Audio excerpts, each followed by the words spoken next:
కోసం మా అమరావతి గళం ఛానల్ ని సబ్స్క్రైబ్ చేసుకుని బెల్ ఐకాన్ నొక్కండి.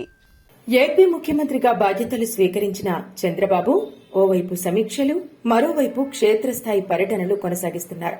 ఇక సీఎం హోదాలో తొలిసారి హస్తినకు వెళ్లనున్నారు. ఈ రోజు సాయంత్రం 5:10 గన్నవరం ఎయిర్పోర్టు నుంచి బయలుదేరి రాత్రి 7:25 ఢిల్లీకి చేరుకోనున్న చంద్రబాబు రాత్రి అక్కడే బస చేస్తారు. ఇక గురువారం ఉదయం ప్రధాని మోదీతో భేటీ అవుతారు.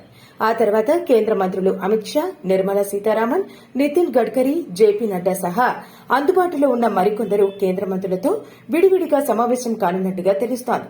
ముఖ్యంగా రాష్ట విభజన హామీల అమలు, పోలవరం ప్రాజెక్టుకు నిధులు, రాష్ట్రానికి ప్రత్యేక ఆర్థిక సాయం, పారిశ్రామిక రాయితీలు, మౌలిక వసతుల కల్పన, ప్రాజెక్టుల మంజూరు, అమరావతి రాజధాని లాంటి అంశాలపై ఢిల్లీ పెద్దలతో చంద్రబాబు చర్చలు జరపనున్నారు.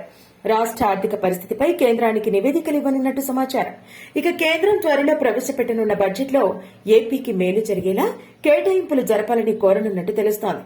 రాష్ట్రానికి కీలక ప్రాజెక్టులు, నిధుల సమీకరణ, పెండింగ్ సమస్యల పరిష్కారమే లక్ష్యంగా సీఎం ఢిల్లీ టూర్ ఉండబోతోంది.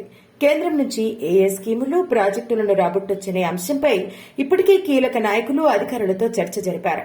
మౌలిక వసతులకు వీలైనన్ని నిధులు రాబట్టేలా రిప్రజెంటేషన్లు సిద్దం చేయాలని అధికారులకు ఆదేశాలు జారీ చేశారు. కాగా ఏపీ మంత్రులు పయ్యావుల కేశవ్, నిమ్మల రామనాయుడు, బీసీ జనార్దన్ రెడ్డి కూడా చంద్రబాబు వెంట వెళ్లనున్నారు.